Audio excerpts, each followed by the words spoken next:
नमस्कार and hello. मी स्वाती आपणा सर्वांचे मनापासून स्वागत करते आपल्या या चॅनलवर.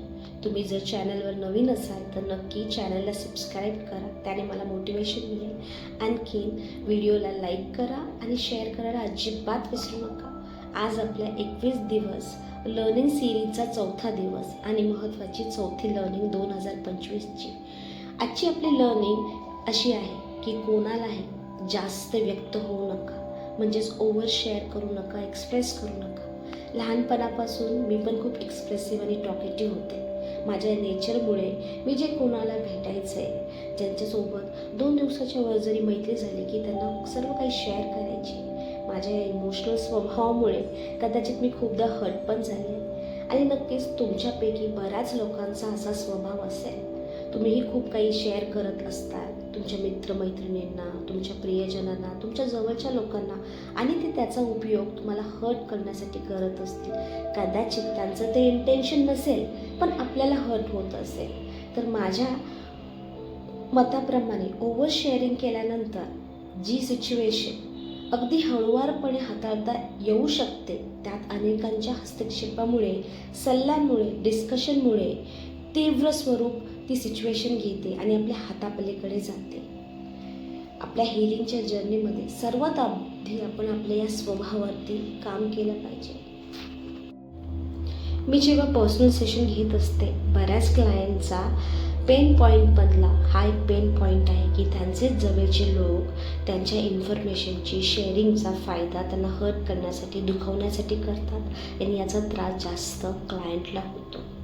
काही लोकांसोबत जेव्हा आपण ओव्हर शेअर करतो ॲज अ बेस्ट फ्रेंड म्हणून, पण ते मात्र तुमच्या या गोष्टींचा किंवा तुमच्या या पर्सनल शेअरिंगचा तुम्हाला दुखवण्यासाठी उपयोग करतात आणि असे प्रसंग तुमच्या आयुष्यात वारंवार घडत असते. एखाद्या व्यक्तीबद्दल तुम्हाला खूप कम्फर्ट आणि ईज वाटत असली, पण ती व्यक्तीचं स्वभावाचं पॅटर्नसुद्धा तुम्हाला जर आधीच माहीत असेल, म्हणजेच तो तेवढा सिरियस नाही तुम्हाला ऐकण्यासाठी, जाणून घेण्यासाठी, किंवा तुम्ही जे फील करताय त्याचा त्याला थोडाही गंध नाही आहे. तुमच्याच काही सेन्सिटिव्ह गोष्टींचं भांडवल तुमच्या विरुद्ध जर वादविवाद झाला तर तो त्यात करतो, इतरांसोबत तुमची इन्फॉर्मेशन अगदी कॅज्युअली शेअर करतो, तर नक्कीच असे फ्रेंड्स किंवा असे लोक तुमच्यासाठी रेड फ्लॅग आहेत. विश्वासू, ट्रस्टवर्दी नाहीत. त्यांच्यासोबत तुम्ही ओव्हर शेअरिंग करू नका. तुम्हाला हलकं जर व्हायचंच असेल तर तुमचा सर्वात बेस्ट फ्रेंड तुम्हाला तुमची पेन आणि डायरीला बनवता येईल. तिथे तुम्ही व्यक्त व्हा, तुमचा हेवीनेस तिथे काढा. तिथे तुम्ही डिटेलमध्ये लिहून काढू शकता आणि इमोशनली स्वतःला हलकं करू शकता. त्यामुळे तुम्हाला खूप रिलॅक्स आणि लाईट फील होईल. तुमच्या या पेन पॉईंटचा कोणी गैरफायदा घेऊ शकणार नाही.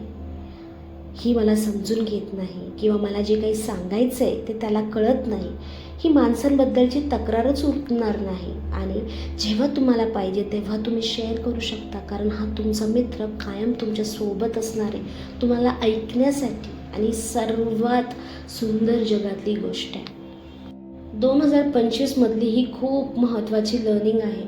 कोणालाही तुमच्याबद्दल अति शेअर करू नका किंवा व्यक्त होऊ नका जोपर्यंत तो व्यक्ती आपल्याला जे फील होतं आहे त्या ऐकण्याच्या भावात नाही आहे. कदाचित त्याची एनर्जीही तुम्ही तुमच्याकडे आकर्षित कराल. त्याने तुमच्याबद्दल जे काही नरेटिव्ह बनवलेलं आहे ते तुम्ही सबकॉन्शियसली ॲक्सेप्ट करताल, पिक करताल. तशाच गोष्टी तुमच्या आयुष्यात घडायला लागतील. हे नेगेटिव्ह असेल तर हा तुमचा खूप मोठा लॉस आहे, जो रिकवर करायला तुमचा खूप वेळ आणि एनर्जी वायाला जाईल. हे करायचंच नसेल तर स्वतःला सिक्रेटिव्ह ठेवा. काही पर्सनल गोष्टी आपल्यासोबतच असू द्यात आणि थोडेसे प्रायव्हेट आणि रिझर्व राहा. जोपर्यंत कोणावर खरंच विश्वास होत नाही किंवा तो व्यक्ती ट्रस्टवर्दी नाही, तोपर्यंत आपली इन्फॉर्मेशन शेअर करू नका ओव्हर. स्वतःसोबत राहा, स्वतःला स्वतःचं बेस्ट फ्रेंड बनवा आणि तो तुम्हाला कधीही बिट्रेल करणार नाही किंवा तो तुमच्याशी फेक फ्रेंडशिप करणार नाही. सो लवकरच भेटूयात एका नवीन लर्निंगसोबत. तोपर्यंत स्वतःच्या मनाची आणि भावनांची विशेष काळजी घ्या.